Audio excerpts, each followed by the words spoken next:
Dunk contest and all that. I don't know about all right, let's go.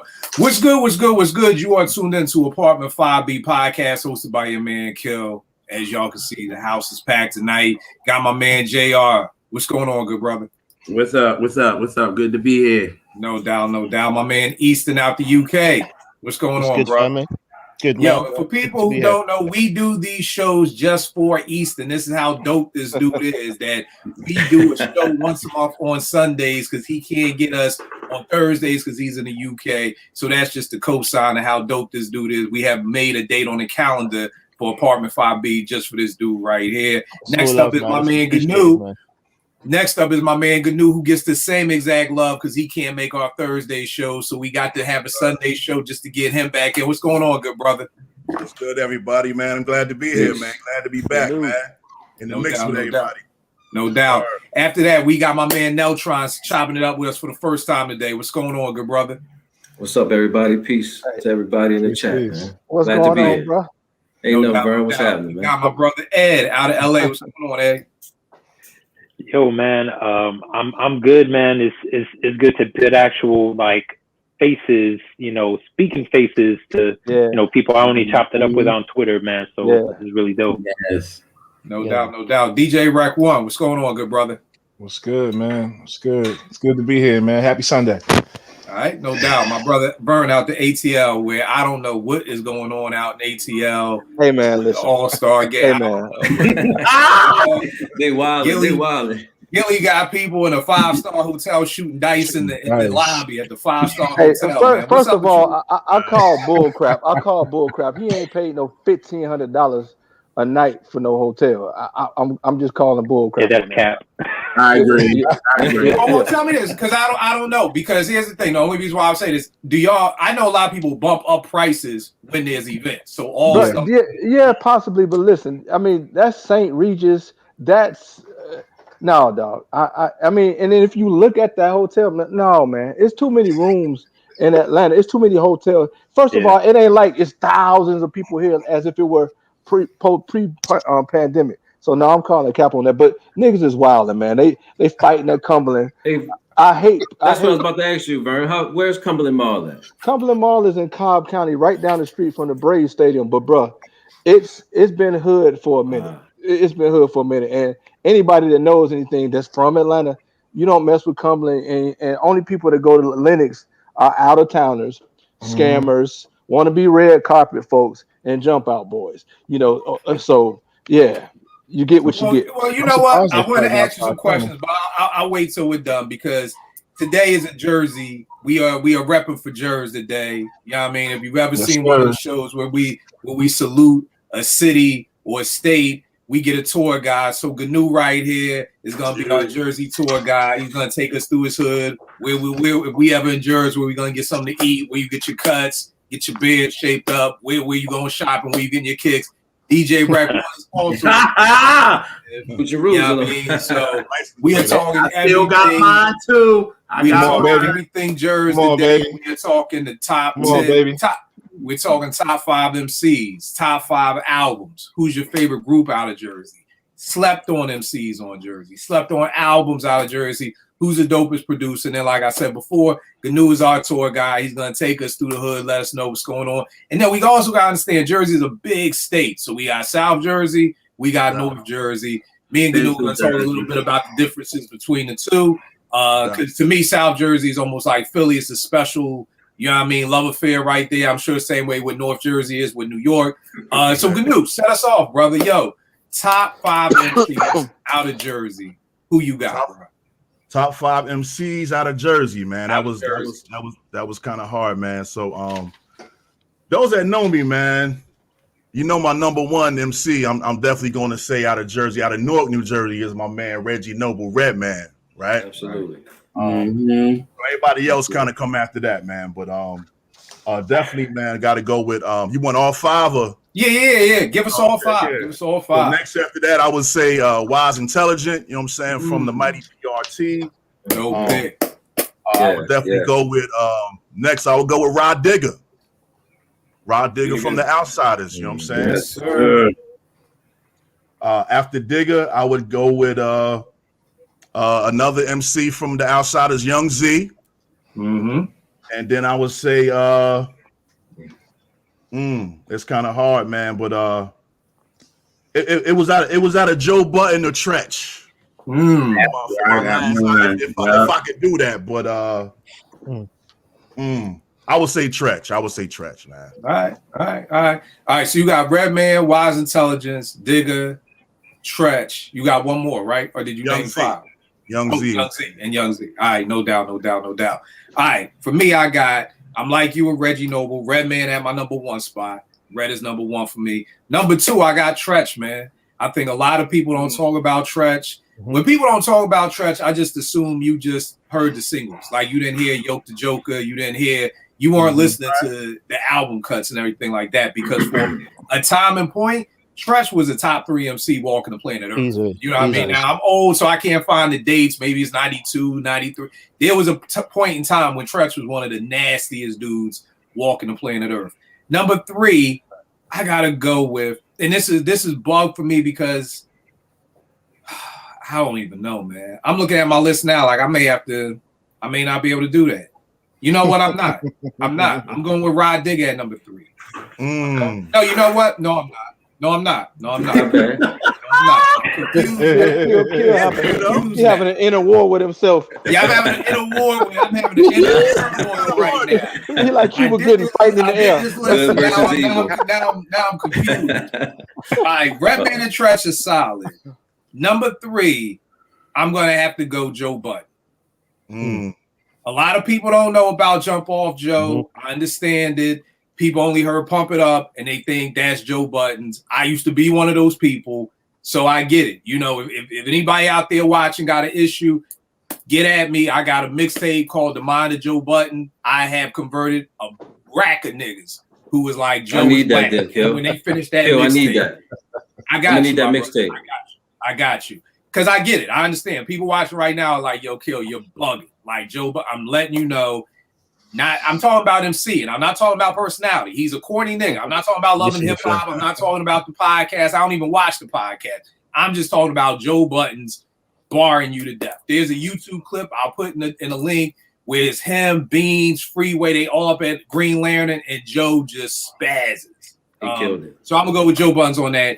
Number 4, I'm gonna go Rod Digga. Number 5, I'm gonna go Latifah. You got my Zep. Wasn't Digga your 3rd? Nah, I moved Digga to Joe Budden. Oh, okay. And let me say this right now because somebody out there, somebody on the panel maybe, but I know somebody watching this. Lauren doesn't make my top Jersey MCs. She was in mine. Well, because for me, and I learned this from my brother Nick. If you don't have a solo album, like you can't crack my top 10 if you've never had a solo album. So if you're in a group, you can't crack my top 10 GOAT list because there's a big difference between writing 3 16s and writing 1 16. You know what I mean? So I'm not saying Lauren couldn't do it. I believe she could have in her heyday, but I can't go off of coulda, woulda, shouldas. You know what I mean? She didn't, even with the Miseducation. She'll sing and spit a verse, and that one verse is bananas. But we've done shows about MCs who are dope for a verse, but can't give you an album. So that's just for me. So everybody watching, that's the only reason why Lauryn Hill didn't make that. I had her at number 3 at first, but then like Vern said, I started having some turmoil inside. Like, I can't do it. So that's just that. JR, what's up with you? What you got, bro? Mine was Redman at 1. 2 was Tretch. 3 was Lauren. 4 was Digga. And 5 was Queen Latifah. Okay. All right. We real similar with that joint then. Easton, what you got, man? Mirrors you guys nearly exactly. It's exactly the same. I got Redman number 1, Tretch number 2, Latifah number 3, Joe Budden number 4, and Rod Digga number 5. And I put Lauryn Hill as an honorable mention. Right. Now, is that the same reason as mine, or did she just? Yeah. It doesn't even matter if she had a whole album or not. She's just an honorable mention. Yeah, I think the verses that we got from her are good enough for her to even be mentioned at this stage. Right. But like you said, I would want to see more from her.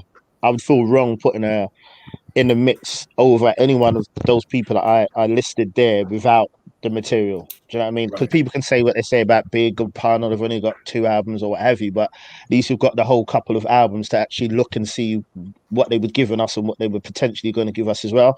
I don't feel we got enough from Lauren, but what she gave us was good enough to even be mentioned as honorably, if that makes sense. You know what? I like how you said that. So for everybody at home watching who's beefing, I think Easton said it perfectly. She's dope enough to even be mentioned. Like I said, like that's not my Steve right there. But yeah, you got to show me more. Neltron, who you got with yours, good brother? I got similar to yours. Redman and Stretch number 2. I think I got Latifah number 3, Lauryn Hill number 4. And let me ask Gnu this, or all of y'all. I put Ice-T as number 5. You broke up for a second because he's. Give them to me again. I missed number 2. Just give them all back to us again. All right, Redman number 1, Stretch number 2, Queen number 3, Lauren number 4, and I was gonna ask if would y'all consider Ice-T as a Jersey? I mean, he's from Jersey, but he grew up in Cali.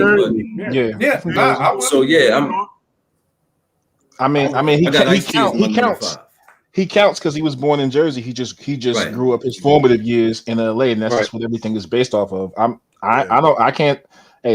He's from Jersey.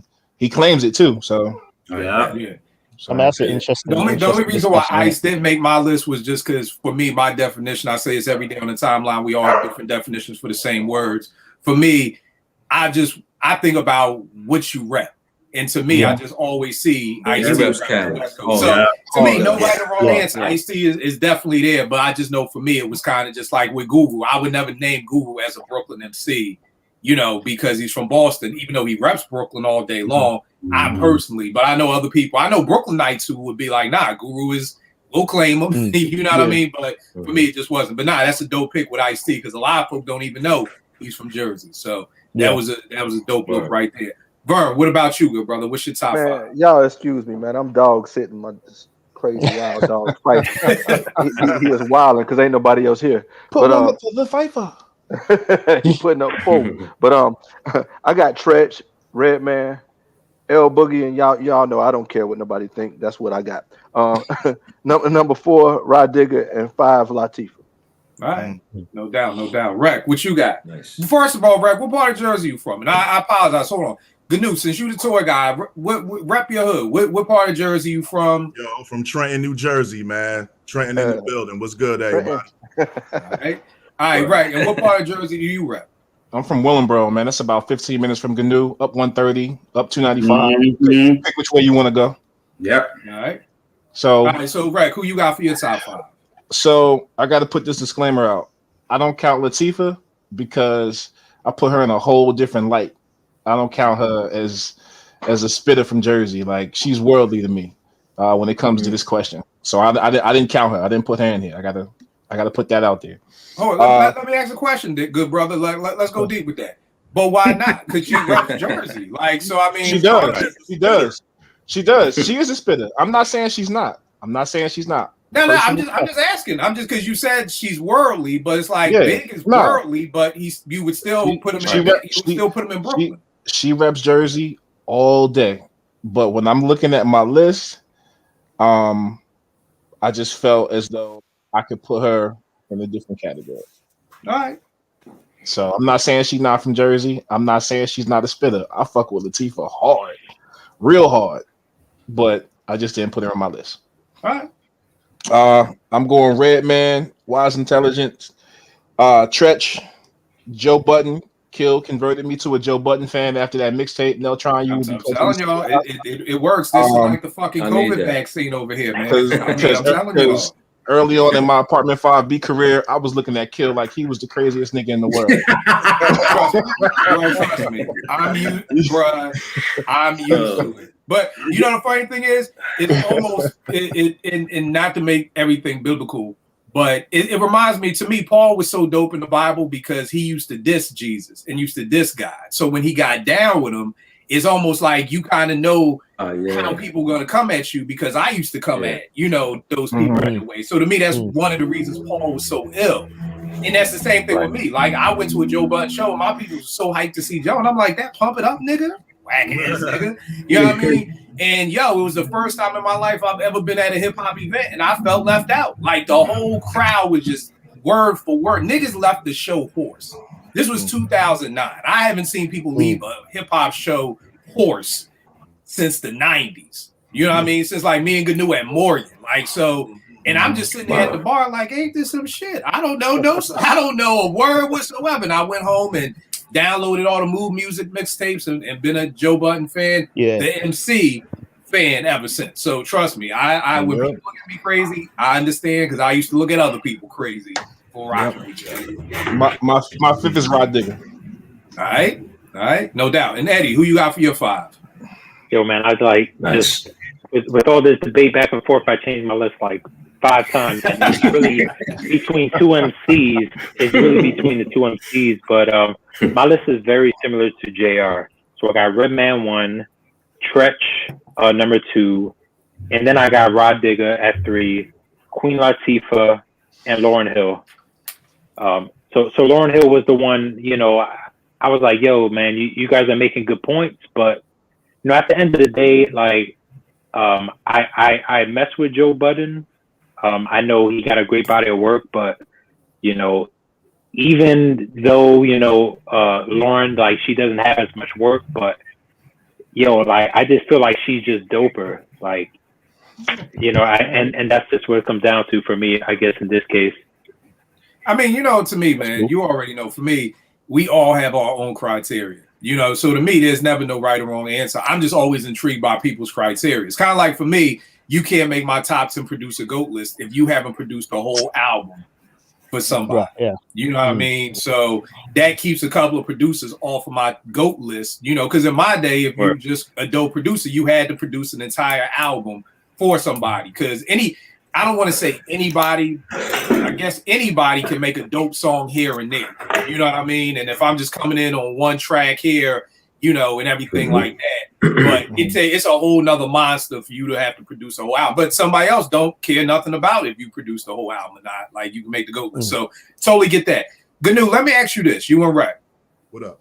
Do y'all feel like, I know for Philly, we used to feel like we always, like, New York kind of like had their hand up to us, like, nah, y'all stay over there. Y'all, you know, we got this hip hop shit. You know what I mean? So it was this constant fight to be in the room. It was a constant fight to be in it. Being that Jersey is right next to New York, even though we right next to Jersey, like, did y'all ever feel that way? Did y'all ever feel like, New York, huh?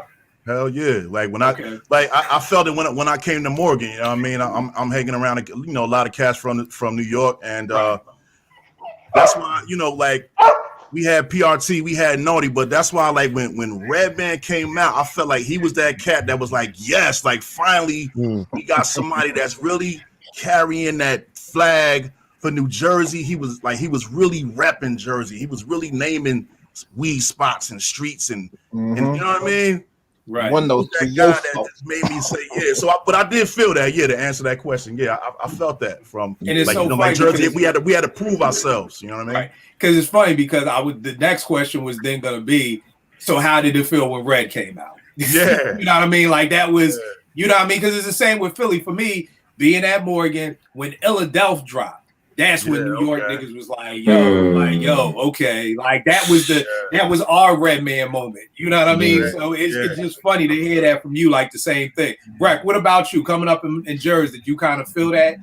Yeah.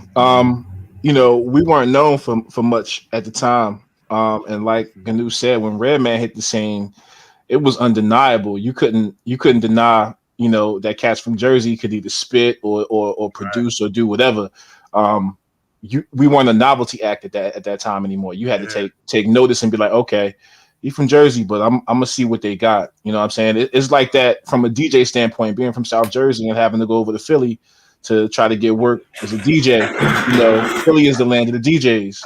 And if you're coming from South Jersey, they looking at you funny, like, you know what I'm saying? So it's a lot, man. It's a lot of bullshit and bureaucracy you got to push through coming across that bridge, man. Your shit either got to be tight or you getting clowned. The minute they see them yellow tags, they like, oh, this nigga ain't shit. You know what I mean? They clown you, talk about you preppy or whatever the case, because you know how it is from Philly to Jersey. If you don't live in Camden or Trenton, You in the burbs. Right. Can't nobody say you It's not. You in the funny, burbs. I never thought about the flip coming over to Philly. So South Jersey coming to Philly, and then North Jersey going to New York. It's different.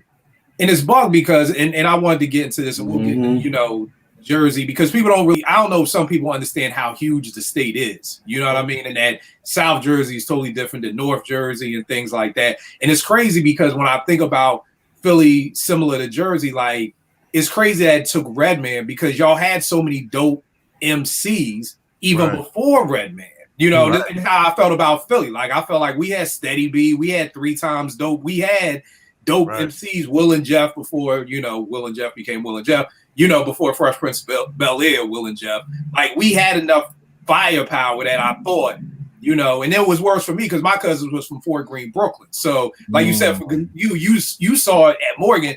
I felt it my whole life. Like, it'd be like my cousin's like, oh, Fresh Prince and Jazzy Jeff, that's what y'all got? Like, yeah, whatever, you know. So I was constantly getting joked, you know, but like you said, that Redman piece for you, the thought piece, but I think the real piece for Philly for us was when Beanie came out. Like, when Beans was coming and Beans was going at it with, like, you know, going right at it with Jadakiss, it was like, yo, like you said, like, even if you may not like Thought, but you couldn't deny Beans. Like, Beans is just undeniable. Like, and I think that's similar to Redman. All right, top 5 albums out of Jersey. The new, what you got? Now this is just my list, you know what I mean? Yeah, this is just your fave. This is just everybody. These are just our faves. Man, say it with your chest. First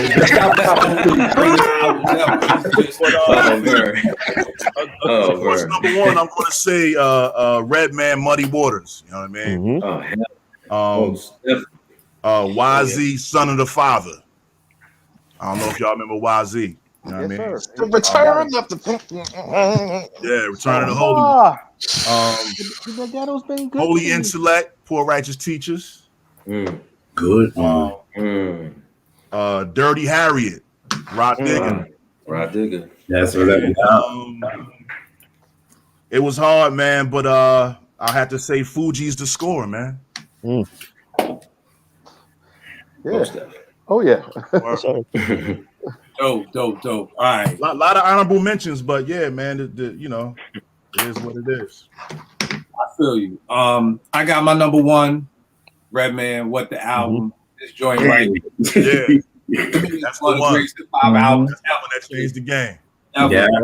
This is my number 1 out of Jersey. My number 2, and like Gnu said, these are just my personal favorites. We going with YZ, Sons of the Father. Yeah. Oh yes. Right. Yes.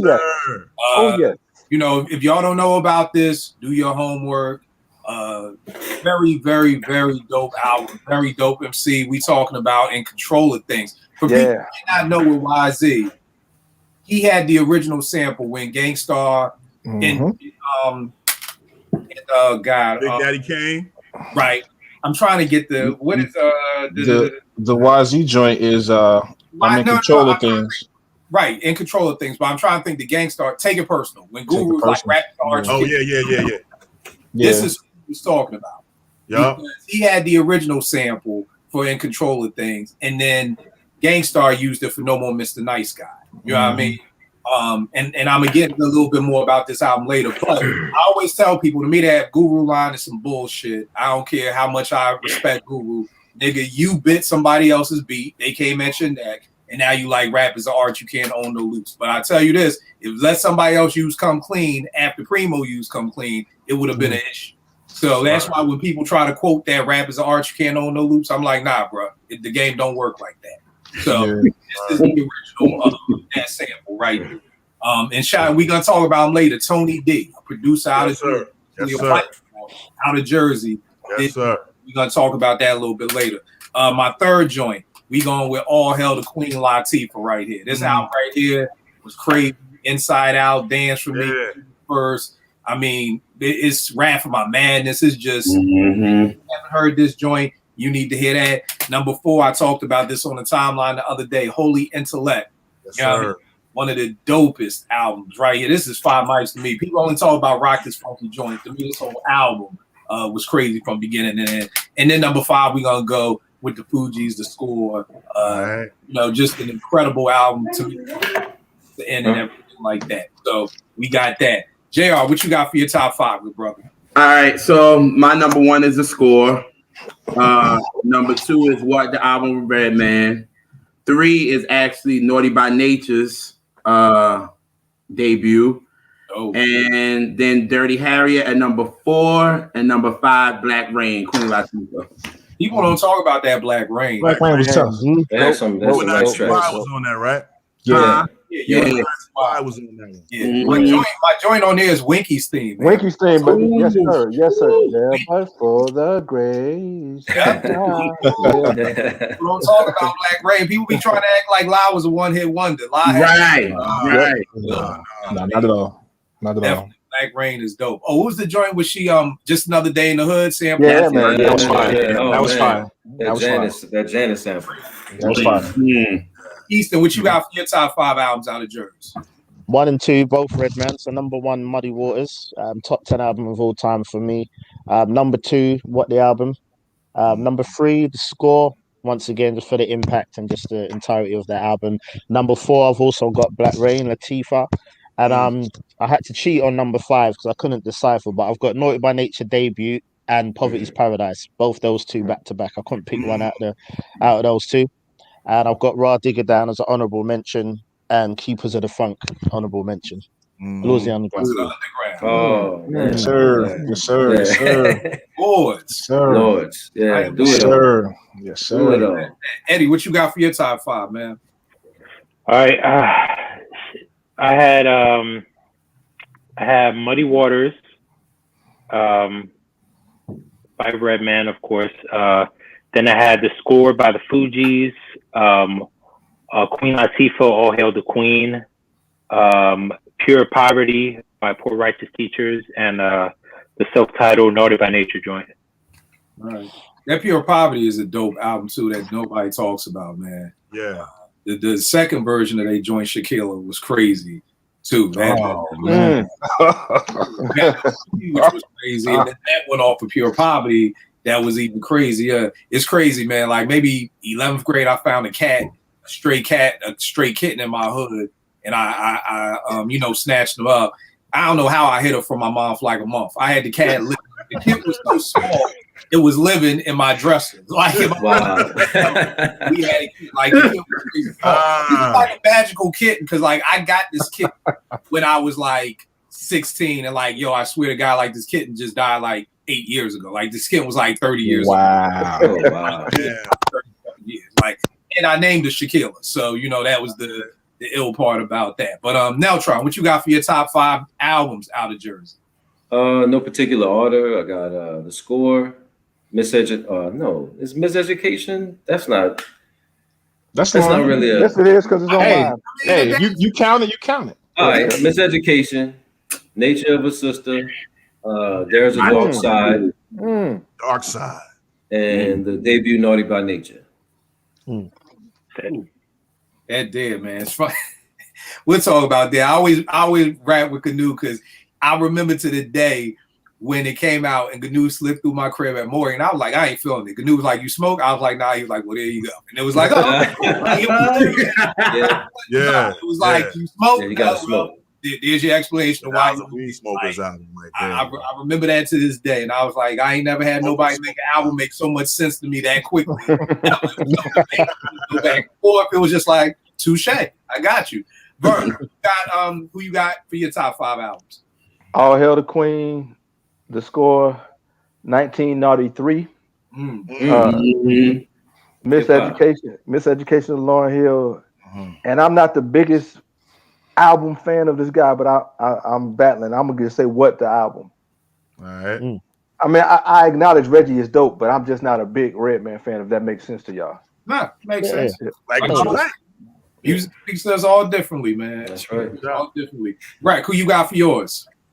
Oh man, first album out the gate, There's a Dark Side. We played that thing until the tape was blue, and if you knew the tape was red, like that album, 10th grade year, probably had the most impact on my life at that time. My homeboy grew his hair out and put tissue in his nose the whole year. I swear to you. I swear to God.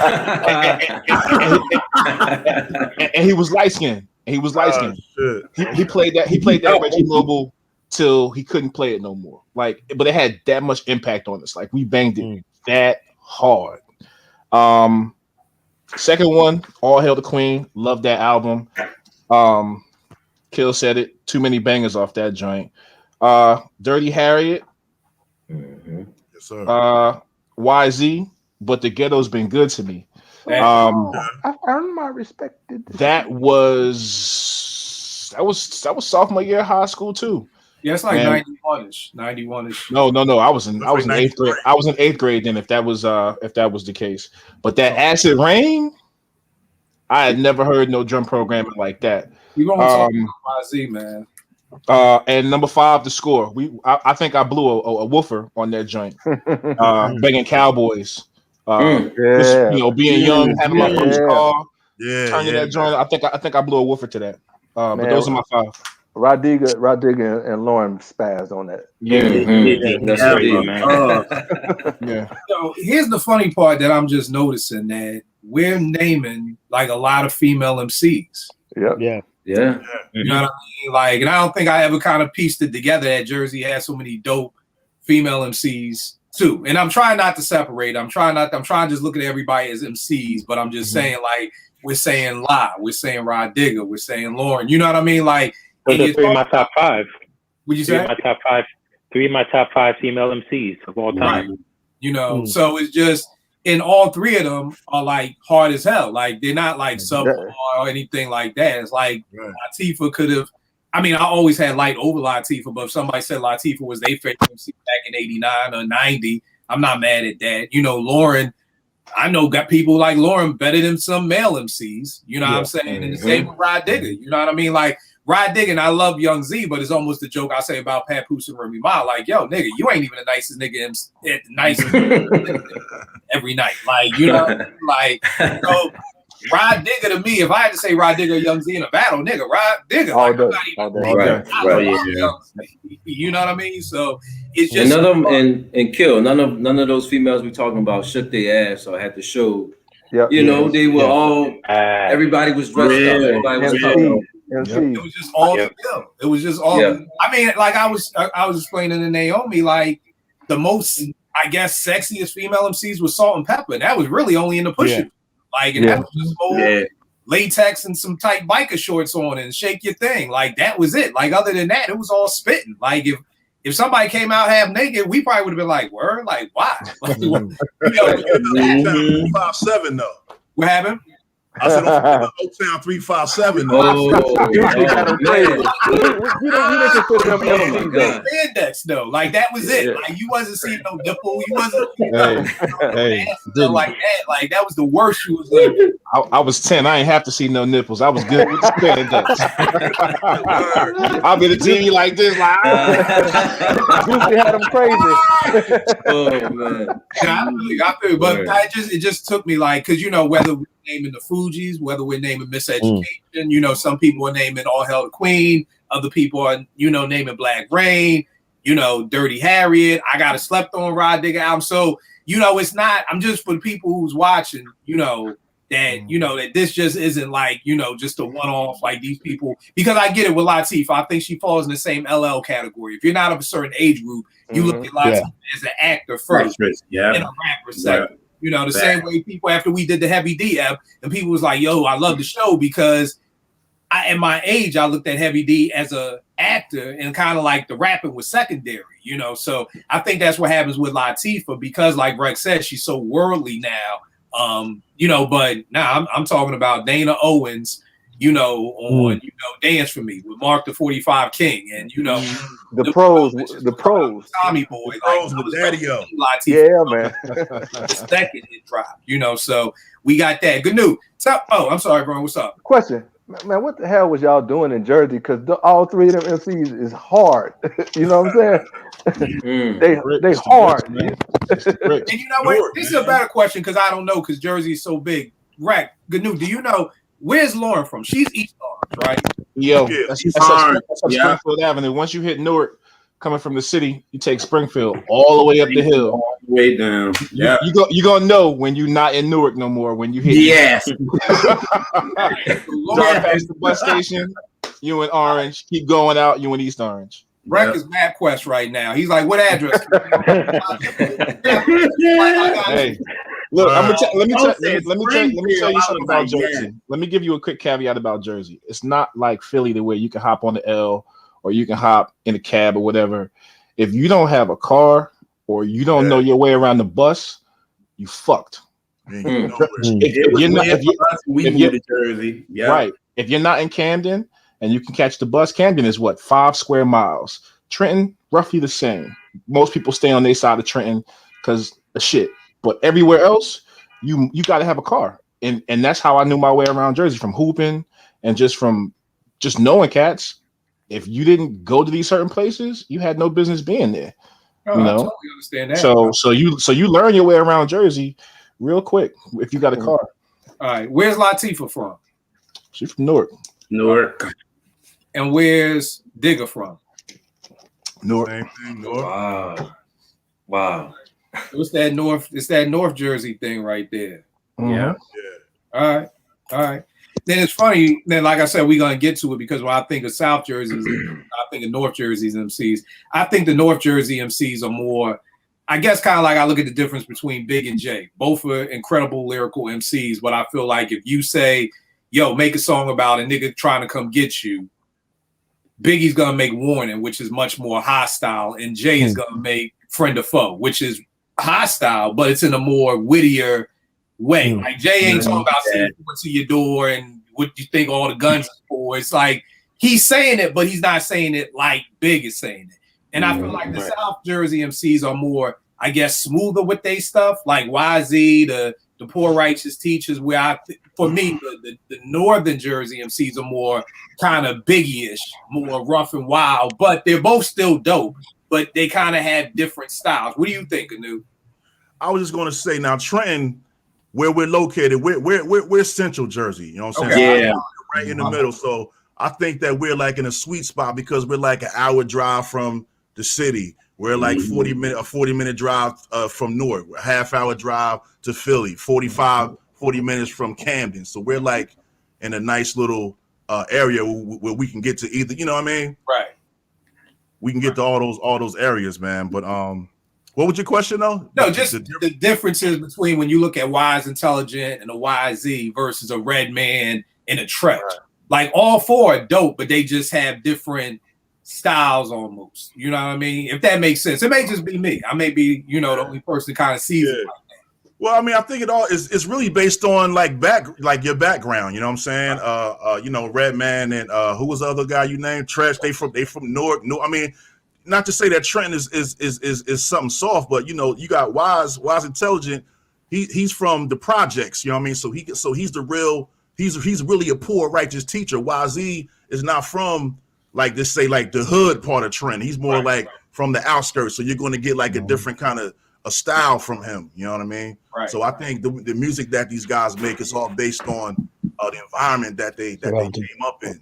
You know what? That's an ill point, JR. I don't know if you remember when we was in DC with Iron, but Iron says something about, he felt like Pete Rock's beats are so much more beautiful because he's in Mount Vernon. You got houses. I do remember that. Yeah, that's a good point. Projects, like your environment is telling you kind of to make something else. Not that it's telling you something whack, but like Anu was saying, like your environment is going to help feed the way that you create, whether it's musically, whether it's lyrically, whether it's production wise or something like that. And until Iran said that, I was like, I never thought about that before. Like, would Pete Rock have made those same type of beats if he lived in Queensbridge? You know what I'm saying? Or something like that. So that's a really good point. It is. Yeah, and I never thought about that. So Gnu, good looking for that, because like I said, until Iron said that, I never even thought about how your environment plays into your style, your rhyme, like all those things, like that. All right, good news. So we're in Jersey, we're in your neck of the woods. I'm chilling with you. We all Apartment 5B comes to Jersey to chill with you for the weekend. Where are we going in? Where's the first place you taking us to? Well, depending on the weather, man, like if it's like a nice sunny day, you know what I'm saying, we could slide through Cadwater Park, you know what I'm saying? Slide through Cadwater Park, yes, sir. Yeah. You know what I'm saying? You just blow your tree, You know what I mean? It's gonna be cars riding by. You know, it'd be chicks out there. It'd be dudes riding by with the motorcycles and the you know what I mean, popping wheelies and all that type of shit, giving it up. And then as far as like, you know, trying to get your eat on, man. You know, we got spots like Cheeboro, get your wings. But we got a pizza spot out here called Special Pizza City. That's like the main spot I take anybody that come out here to visit me, man. We go to Special Pizza City, man, because they got the banging pizza, they got the banging wings, they got the banging tomato pies, you know, cheese steaks and all that type of shit, man. As far as getting like a haircut or something, I really fuck with the Dominicans, you know what I'm saying? But we got, you know, a black barbershop out here called Razor Sharp. It's a couple different it's a couple different locations. They everywhere. Mm-hmm. Yeah, so I would take you to Razor Sharp and, you know what I mean, had one of them dudes in there tighten you up, you know what I'm saying? Lately, really, I've been on some cut my own hair shit since the pandemic. I have my own clippers, you know what I mean? And also because everything is slowed down, it's not really a lot to do right now. But you know what I'm saying? But if everything was open, you know what I mean, that's pretty much that would be your day. You know what I'm saying? Now in the middle of all that, you might see a fight, you know what I'm saying? It might be a couple shots, you know what I'm saying? You might real quick, you know what I'm saying? But you'll be all right, you know what I mean? You know, other than that, man, you know. All right, no doubt. Rec, what about you? We in Willingboro. You just schooled me that Wanye ain't even from Philly. This nigga been lying for the past 44 years of boys to ask him where he graduated high school. Don't do it. Don't do it. I thought the boy graduated from performing arts. Yeah, performing arts school. No, he didn't. Oh man. He's from Hawthorne Park, man. So Willingboro is broken up into 10 parks, man. So it's a suburb. It's the first suburb ever in America. If you Google Levittown, that's Willingboro. I'm not gonna go all the way into it. It's a whole thing of systematic racism that deals with it. But Willingboro is turned into an all-black suburb, ironically, because of that. So if you're in Willingboro, man, the first place we going is Gitano's. Not Gitano's up top in Twin Hills. We going to Gitano's in Pennypacker. That's what all the shit is. It's a car wash over there. Music Factory used to be over there. You see all kind of wild shit just to go get a fucking cheesesteak. After that, honestly, man, Willingboro wasn't the spot where you chill. We went to everybody else's spot to chill. We go to Trenton. We go to the shore. Go out to like Asbury Park, Seaside Heights. Like Jersey is a town. Like if you got a whip, you're not gonna be in your town unless you're doing something. Unless you're doing something. Right. Yo, you guys ever went to Wildwood? That's another place I remember driving to. Yeah, Wildwood. That's an hour and a half, bro. Like that's nothing. I was there to prom. Oh yes. So for me, it's a little different. We getting in the truck and we rolling somewhere. Like I'm gonna take you wherever you want to go. To get a cut, we probably gonna go to Majestics. That's off of JFK, right across the street from the old high school. Go get a cut, go chill for a little bit, and then we're gonna go somewhere else, man. We might go to Philly, we might go to, like you said, Seaside Heights, Wildwood. Shit, if it's a nice day, we going to Atlantic City. That's the spot. Right down the expressway. We're going to Atlantic City. Yeah, it's central location to everything. Yeah. If you want to go to New York, shit, hour and a half, we be in Brooklyn. Right. So it's the beautiful part about it. But for me, Willingboro, man, Gitano's, Majestics to get a cut. We might hit a spot to go hoop. Knowing me, we're gonna hit up one of the ball courts to go hoop in the area. Now here's the thing. Let me say this. At this time of my career, I only play one side of the ball. So I'm gonna just play defense. Now here's the sad part, right? People made fun of me. See, people are laughing at me for just want to play one side of the ball. Just keep in mind, there's a fucking all-star who was supposed to be in Atlanta who only plays one side of the ball. Now that's cool. Now that shit is cool. Oh God, I got you. And that's it. If that's the case, when I said all I'm gonna do is play defense, niggas ain't want me to play because I was like I can't shoot, and it was like the nigga go home. Now in 2021, just say go play defense, and you too could be an all-star, boys and girls, like Ben said. So just wanted to show how times have changed. Because I was told, nigga, if you ain't gonna shoot the clock, if that's the case, then I'm not gonna take you to Cowwater Park when the Pro-Am is not playing to go hoop. Yeah, here's the problem. Right? My only thing with hooping, I was the best dressed nigga on the court. That was my claim to fame. I was low out, but do not pick me because I'm only playing defense. So Kill. If someone stepped on your kicks, that defense is out the window, huh? Probably. Yo, I ain't gonna lie, Kill. People have different goals for doing things. So see, when Rec went to hoop, he probably went to hoop in order. His goal was to dominate the court. My goal was to find the shorty. So I'm not trying to dominate nobody. I'm not trying to make nobody wrong. We have two totally different goals in mind right now, which is cool. I ain't get picked. I would just wait and just kick it with the shorty. So I was good. Yeah, but so since Kill want to kick it with the shorties, we definitely gonna go hoop at Cal Water Park. Okay, definitely we're gonna go hoop at Cal Water Park. Cal Water Park is a multi-purpose park. I'll put it to you like that. I like the sound. Yeah, multi-purpose park. Let's say this: the old Kill like the sound of that. The married Kill don't like the sound of. Agreed. Look, man, my knees can't do it no more. So this is all hypothetical. Like more multi-purpose things at 16. Yeah. All right, let's talk about this. We talked about our dopest albums. What's a slept on? What's one slept on album that y'all got out of Jersey? That maybe it didn't make your top 5 list, but that you love it. Maybe nobody talks about it. Nobody's ever heard about it. Gnu, what do you have as a slept on album out of Jersey? Got one. I wrote you know what? I would say Dirty Harriet. That's what I was gonna say. You know what I mean? I would say Dirty Harriet was definitely a slept on album to me. All right, no doubt. And it's so ironic you say that because I got Rod Digger, but I got her album Classic. Yeah. Knots. This is all produced by Knots. That was tight too. That was tight. It didn't do what Dirty Harriet did, but right. But this album, I mean, Rod Digger with Knots. If you know both of them, this is a match. Knots is a. I'm still tripping how that's a slept on joint. I can't say heard. I know hip hop heads who have not heard this, like die-hard East Coast hip hop heads who have no idea this came out. Yo, my joint on. I mean, I love the whole thing, but the single was "This Ain't No Little Kid Rap." Like that was the joint. She got a joint on here called "Who's Gonna Check Me, Boo." I used to listen. I used to listen to this when Naomi was probably 3 or 4, and we would go into her daycare singing "Who's Gonna Check Me, Boo." That's how I was walking to daycare. So definitely, if you haven't heard this joint, please check this out.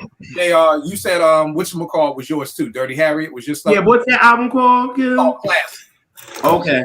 Yeah. All right. Rod Digger Classic. Okay. All right, so JR had Dirty Harriet too. Yeah. What you got? Who'd you say? Hear you, Kill. It was a break. In sorry, Easton. What do you have? Wow, this is a safe space, yeah. You're not going to be shocked by this one.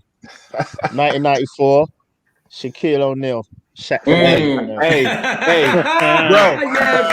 Now I'm mad at you, fam. What's up, Doc? Listen, check it. On that album, you had Eric Sermon producing, Warren G, Redman. It featured Eric Sermon, Redman, Keith Murray, Warren G, outstanding, RZA, Method Man. All of them people on the same album. Listen, the album was hard. I had it in heavy rotation. That was a good one, yo. I'm not gonna hold you. I wanted to mad at you, but I couldn't laugh no because I hooks? never heard the album. I never because it was Shaq. No hook. Check it. Hey, man. Right. Check it. Dope got some joints on there. You can't stop the rain with Big. I love that. I just never. No, this is before that, bro. Yeah, this was 94. This is the one before that. It was maybe Shaq's verses weren't tremendous, but the features they all killed it. The production was hard. This is the one. Was this the one with Fushnickens? I didn't even know his bad. I didn't even know Shaq had multiple albums. I thought he only had one. Shaq's got about 5. I think that was Shaq. Shaq Diesel, and 4 of them went platinum. But this one, Shaq through the return. Shaq can buy record sales, so I mean he could afford to pay. Yeah, all right, I gotta platinum. check that. I had no, okay, it's not bad. The beats are fire. The beats are fire, and the features are dope. That's a good one, Easton. Eddie, what you got for your slept on album? I'm probably going with Rage in the Machine by Joe Budden. Okay. Yo, like that album, like probably my favorite Joe Budden album, and I like Budden. I think he's spit. I'm not a huge fan of most of his catalog, but that's the one I probably, if I want to hear Joe, that's probably the one I go back to. All right. No, that's a good call, Eddie. And the thing I loved about this too is that A-Rap Music did the whole album. And I've never been an A-Rab music fan. Like, if for people who don't know, A-Rab is like the one who really started the whole finger drumming. I mean, he can just play whole beats just on all the pads. And I always thought I compared him to an N1 basketball player. It's like, yeah, that's on the court, but nigga, make a dope beat. Like dope beat. You know, I got a video of Alchemist crying in that, because of how crazy. No, I'm dead ass. There's a video. If you look on YouTube, Alchemist is like a tear is coming out of his eye on how crazy A-Rab is like playing these beats 100% live with just his finger. I mean, the shit is amazing. It's not gonna bring me to tears, but I mean, you know what I mean? But my whole thing was, yeah, you can do all them tricks and all that stuff, but can you make it in the league? And to me, this album like proved that A-Rab like had some. He got some joints. And what's the name of that again? Rage in the Machine. Rage in the Machine. Rage in the Machine. Yeah. I feel like for me, it's probably his most complete project. To me, I mean, outside of the mixtapes, you know. But as far as like his actual albums, that's the one. Yeah, this is a very dope album, man. Dope pick on that. Neltron, what do you have for your slept on album out of Jersey? I didn't have one, man. I only knew the people that we spoke about already. That's the albums that I knew. One album that shouldn't even came out was the Lauryn Hill Unplugged album, though. That shouldn't even. I don't even know why that came. I don't even know why she put it out. That's one of the albums that divides family. Because, like, I know people who love that album. Y'all need to You like that album? I hated the album. I thought that was probably one of my most disappointing albums of all time. Like, you can't even compare that to anything because it's more of a live type of album. So I'm like, I'm not even comparing it. But she sounded horrible. So even if this was our first introduction, it's kind of like a bad first date. It's like, you know, back in the day when you called a girl for the first time, like it just don't sound right. Like to me, it just didn't sound right. It was just real. It was like she was depressed, and I'll have to revisit it. I'll go revisit it just to give it a listen. But if she was in another world, that album was Kanye West, All Fall Down. Yeah. How you say, Kill? I'm thick. I look like Janet Jackson.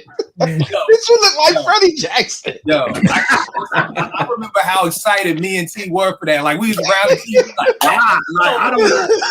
Like, we were like, what the fuck just happened? Like what? Like yo, we need to put a prayer team out for Lauryn because something ain't right. Like the Marley boys ain't doing her right. But because Neltron didn't have one, I totally forgot before I went to Rod Digger. Here's a slept on album and the slept on MC out of Jersey, The Crown Rulers. Oh man, kick the ball. Kick the ball. A lot of people from South Jersey or Philly. I know people who have never heard this song, Kick the Ball.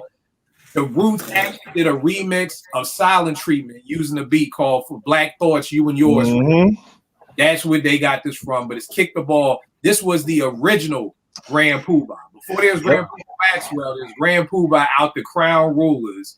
That was so when I first heard Grand Poobah, I was like, oh shit, but no, it was Grand Poobah Maxwell. I think maybe that's why he even put Maxwell on the end because of this Grand Poobah. Slept on the album. Check it out, y'all. You play that joint around the right old head, you're gonna start the fight. Oh yeah, especially you play Philly. Like this was like a Philly anthem. Like this is right there with like the Tough Crew and everything else. What you gonna say? What artist was that? You just that's Crown Rulers. The name of the group is the Crown Rulers. The name of the album is called Paper Chase. And Kick the Ball was the single. Kick the ball. Kick the ball. And the crazy thing was, this is the I remember that. I do remember that. Come on now, you know. I remember that. As soon as you sing it, that's what I remember. Just comparing them to the Tough Crew, and I'm looking at the credits, and it's produced by Dave from the Tough Crew. So that's why it sounds similar. Right. Okay. So I didn't even peep that before. But Tough Crew was them dudes too, man. Yeah, Tough. But you know the thing about Tough Crew showed me how regional hip hop is. Because my part of town was a Philly anthem. And I never forget 92, my freshman year at Morgan, I played that shit for New York people, and they was like, what's this? And I was like, we play this every day, like 8 times a day for the past 2 years. And they was like, never mind. And I was it stayed definitely in our area. Right. But it just that was the beginning stages of what I see now in Apartment 5B, where you think what you and your crew was listening to, that the whole world was listening to. Everybody was listening to. You know what I mean? Like, you know, me and Gnu thinking like when Illmatic came out, we was like, yo, everybody on the planet and the universe is playing this. And then I meet Nick from Atlanta. He's like, nigga, we wasn't playing that shit down there. It's like so it just Tough Crew kind of showed me how something can be the biggest hit in your city, and it may only be the biggest hit in your city. Like, you know, Vern, what is your slept on album out of Jersey? You mentioned it, and I bumped this sucker 11th, 12th grade. YZ, Sons of the Father. I love that album, bro. Actually, my homies did some stuff with him, man. So yeah, I met him. Cool dude, yeah, definitely. Cool dude. Like, this joint. I mean, you had In Control of Things. I'm working. Master Plan. Dundee. Power with the Power. Master Plan. Power with the Power. This was just so for everybody out there, Sons of the Father, YZ. It's crazy. D Nice did a piece with him a couple of years ago. He went deaf. Yeah. I had him on the podcast, man. Oh shit! Right. Good news. I apologize. Before we go any further, tell them about the iCast podcast. Oh shit, man! The iCast podcast is popping, man. You know what I mean? Every week, you know what I mean? Go live. You know what I mean? We have guests on there. You know what I mean? But you know, it all started from this right here, though. Apartment 5B, though. So shout out to y'all cats. Appreciate the love. Vern was just on the iCast podcast, so you know we definitely had to show that love back. And again, I'm new to this whole new sponsorship thing. Apartment 5B is sponsored by What's the Scenario Game. You know, so what games.com, Cop it. We're all I guess not. We're not really still in. Well, no, we still are. Yeah, we are in it. Yes, we are. Everybody else go out and get spring break. So, you know, everybody else buying games and everything. Hip hop game, all the stuff we do on Twitter, all the arguing, all the debates, everything. Again, sowhatgames.com. Use the promo code Apartment 5B. You'll get free shipping. We'll actually be playing this game on the next episode of Apartment 5B with the brother who is the owner of the game. So you guys can kind of see how you can get down and have fun even if you're not in the same spot. So we definitely got that. Rec One, what is your slept on album out of Jersey? So I got two. Two. I'm gonna give one for Neltron. First one, Courageous Chief, Warpath EP, 1990. Gnu, do you remember Russian Roulette? No. PRB used to play it all the time. I've never heard. I would have to hear it again. So Courageous Chief is cousins with like Inspector Deck. His name, the rap name is Courageous Chief. That was his old rap name. I think his new rap name now is like Papa Wu. But he's got Wait. I'm gonna double check. I'm gonna double check. Who says the ending of Purple King? No, it's I'm gonna double check. This is not going good, right? We're not. That was singing right before we reunited. Nah, man, no. Let me double check. I get back to you on that. We're gonna stick with Courageous Chief, right? All right. But his name back then was Courageous Chief. He did an album with DJ Cam and Reggie Reg, two cats from Willingboro, and the album was dope. It got some play on the radio and Warpath. It's called the Warpath EP.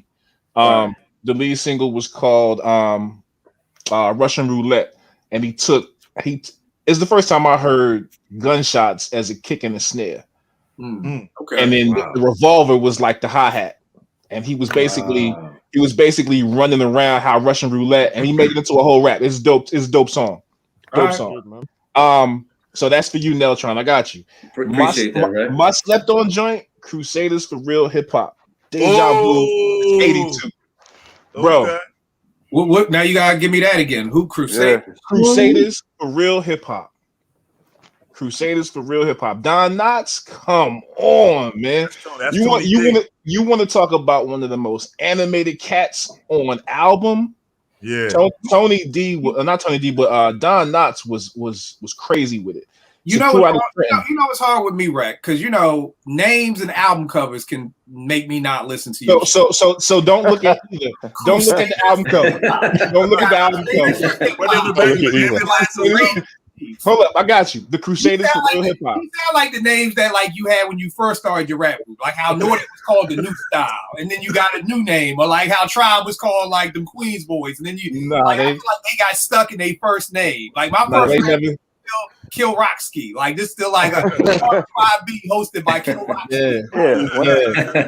When I hear Don Knotts, I think about Three's Company. Yeah, Don Knotts. I'm like Don Knotts. Right. But that might have been a play on it. Yeah, I'm sure it was. That might have been a play on it. It had a Z at the end of it. At the end of it. Matter of fact, I'll show you the album cover. So that way you can see it. Don't look at it. Here you go. They're in front of an ambulance. Yeah. Oh, now, wow. boom. That's Tony D. That's my man YZ right there, man. The reggae cat, the singing cat. That's my man. Yeah. They was a dope crew out of Trenton. All right, I'm gonna take you because y'all know I almost ain't listened to Stove God album because of the cover. So you know, listen to the album. Okay, I will. Okay, so we got. He had Check the Elevation was on there. Yeah. And what's the name of the album? It's Deja. It's Deja Vu. It's 82. That's the name of the album. All right. Dope album.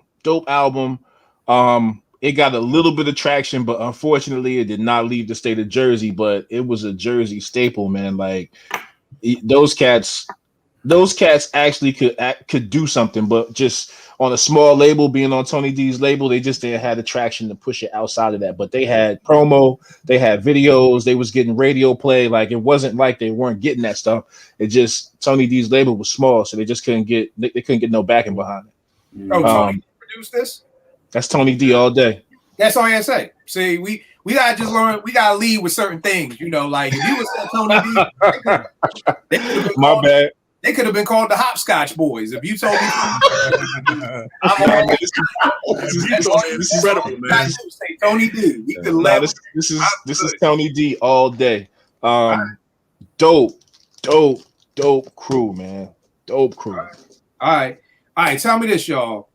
Give me 2 slept on MCs out of Jersey. 2 slept on MCs. Good news. Who you got? That's funny you say. I would say Lakim Shabazz. He's on my list. Wow. You know what I mean? On my list. Good pick. And He's on my list. Another cat that slept on. Man, Chill Rob G. Yeah. Right. You see what I'm just pulling. You see what I just Damn. just pulled, man. Yeah. Who said who? Who said who? Me. Bro. Oh man, Chill Rob G. Chill Rob G was that dude from. What year did that come out? What year did that album come out? Yeah, you know one song by Chill Rob G. I'm about to say, I got the power. I'm about to say, I got the power. Oh, wow. Okay. He did the original. He did the original version of the Power before. Okay. All right. Now, Tron, you know you're getting old when you got to hold things away from your eyes. This came out. This came out in 1992. You see, 92. Rain no more. This thing all the way at the bottom of 1992. My favorite joint from Chill Rob G is Court is in Session. Oh my God, that joint right there. But yo, Gnu, dope calls on both, and I'm glad you said them because I had them down here, but I'm like, I can name somebody else because I'm from Jersey, man. We know. Lakim Shabazz, Chill Rob G. Love Lakim Shabazz, man. I'm gonna go with Tame One from the Artifacts. Yeah, he on my list too. Yeah, he's on my list. Nasty. Oh my God. Yo. I mean, not just on the wrong side of the tracks, but I think my favorite Artifact song may be The Art of Facts, which was same. off their second album. Oh my God, I can listen to that. 97. They don't get mentioned, man. They don't get mentioned, bro. Nah, they don't. But you know what? It was that first album. I don't think a lot of people even listen to the first album. Yeah, you know, that's another. They're on my list for slept on albums too. Yeah, that was my. I think during that time in hip hop, it was so much dope shit. Yeah, they got slipped through the cracks. Like you just didn't have enough, and I know a lot of people never. They heard "Come On" with the "Come On" and "Get Down" to "Get Down," and they heard you know the wrong side of the tracks, and then that was it. They didn't even dive into the album. The second album, I thought the second album was dope, but then it was. You know, but listen, if you talk to people now, they're like, nah, nobody was really feeling it like that. And I'm like, yo, that joint was crazy. Like, Yeah. so you hit the nail on the head, Kill. It was just too much. It was so much hip hop that came out. It's like 94, isn't it? It was a strong year. Same one was nasty, and then the second one came out in 97. 97, yeah. And I'm gonna go with my man Pace One from the Outsiders. Pace One was dope to me. He had this joint out called "I Declare War," produced by Steve. That was crazy. He had an album produced by this producer named Mr. Green. That was crazy. Yeah. Pace One to me just had the ill voice. He had the ill flow. He had the ill style. Again, he was down with the Outsiders, so definitely check them out. Was Pace One on the score? Yeah. He was? Cowboys. Cowboys. Yeah, that's what I thought. Yeah, I know y'all talking about. Pace One was but definitely a dope MC. JR, who you got for yours? Slept None. Okay, well, cool. Well, I'll take another one from you, and I'll go with Young Z out the Outsiders. I know Gnu is one of his dopest MCs, but Young Z to me was dope. Gnu, I don't know if you remember Roots from Morgan, who was at the radio before me. Roots was working with. Long story short is Young Z had a whole album out. He was gonna be on Perspective Records, where it was Jimmy Jam and Terry Lewis's label. Yeah. Something ended up happening and ended up getting shelved. But he had this joint called Problems that we used to play at 88. You don't want no problems. You don't want no problem. Yeah, they say you don't want no problems, G. Get your name in the obituary column sheet, which was dope. Again, we did a show on Apartment 5B about shelved albums, but I'm telling y'all, so many albums, if albums didn't get shelved and the industry wasn't marketing everything, there'd be so many more MCs we will be talking about. Great MC being greater, because then what happened is so much of hip hop is made in a time span. So like you listen to Large Professor's, LP album that was supposed to drop in 96, that drops in 96. Large Professor's name, in my opinion, is mentioned so much more. But by the time it got shelved and by the time you hear it in 2003, it sounds old, it sounds dated, but yeah, I definitely think more people would be talking about Young Z if that. I think the Musical Meltdown, if that would have came out when it was supposed to come out. The production was dope. I think Ski did something. Clark Kent was on it. So yeah, Young Z would be another slept on one. Easton, who you got for your slept on MC out of Jersey? Honorable mentions first. I put Heather B down and Latifah, both as honorable mentions. Oh man, Heather B. Damn. We remember seeing him in Walmart all the time. That's a great call. For some reason, I always thought Heather was from. There are certain MCs who I just don't know. Yeah. I always because of her association. Exactly. Yeah, exactly. For the album as well. Heather's from Newark. My wife used to see her all the time when she was at work during college, man. Heather B is dope. Yeah. And obviously I put Latifah as well, as you mentioned at the beginning. Everyone knows Latifah as the actor and so on and so forth. But just straight as we were speaking about earlier, as an MC, she's hard, man. And as you mentioned, she came out, she didn't need to do none of that. You know what I mean? Razzmatazz, she just came out spitting and she was hard. She was conscious as well. She brought, political awareness, everything. I think she needs to be mentioned more, even amongst the younger generation as well. But for my main person that I've got as a slept on artist, we've all mentioned him, is Joe Budden. Same with you, Kel. You know what I mean? A lot of people, when you mention Joe, they think about the podcast or they think about the dumb things he does. I've got a good ability to just separate all the nonsense and just look at the music. And I think as an MC, let me be careful how I word this. I think what Drake wants to be is what Joe Budden is. When I say that, I mean because Joe Budden's got a brilliant way of putting emotion on track without it being cheesy or corny or what have you. Right. Not a lot of people can do that. If you look at his whole the Love series, the Love Lost and all of those, they're brilliant, man. They're tremendous. Then if he just wants to just straight spit, he's got it. I mean, he's in something like, Slaughterhouse with top tier MCs, and he holds his own on every single track. There's times when he has the strongest verse on the track. I don't think he's looked at or appreciated as an MC enough, man. So yeah, Joe Budden will be my slept on MC. Easton, I love what you said too, man, that Drake wants to be what Joe is. Because to me, Joe never comes off as corny when he's telling you about what's going on in his life. And for me, again, I always tell people, I heard this from shout out to Do It All from Lords of the Underground, another Jersey rep. When he said years ago, like, there's no adult contemporary hip hop. You know what I mean? And it's like, to me, that's what Joe is. Like, at 47, I want to hear about I don't want to hear about the packs you moved all the time. Like there's a time and place. I feel like there's a time and place for everything. You know what I mean? Exactly. I think Joe is one of the people who is able, like you said, that Love Law series, which is on, which I will put in the Mind of Joe Budden's mixtape that I did. I just think if you've ever been in a relationship, there's no way you can listen to these songs that Joe has about being in a relationship and not just shake your head and just be like, yes. Exactly. Like, it's one of them things where it's just like, he says something like, I signed up for a girl, not a chaperone. And I'm like, man, like there's no time that you just can't be like, yo, exactly. Like, yeah. There's a bar as well. When he said the love. I'm sorry. No. I was saying there's a bar when he said the love's dead and I'm walking you through the murder scene. That bar alone, it just gives you a complete picture into what he's showing you. He's saying that something's dead and I'm just bringing you now, showing you the whole picture. I think he's skillful for what he does, man. Not a lot of people could do it that skillfully. Bruh, he's hard, man. Joe Budden is a top 3 hip hop storyteller for me. Top Easily. 3. Say that. And I know people are bugging. I always tell people, listen to this song. He's got this song called 3 Sides to a Story. You told me to listen to it. Yeah. 8 minutes long, but it's like the usual suspects. This ain't no regular hip hop storytelling like the boom, boom, boom. You have to be like, oh, that's who he was. Oh, and you got let me rewind it back and listen and da. Joe, he's got a song called Who Killed Hip Hop. It's 15 minutes long. But he breaks down the entire breakdown of hip hop from starting to now. An incredible MC. So yes, very slept on. Please check him out. Eddie, who you got slept on?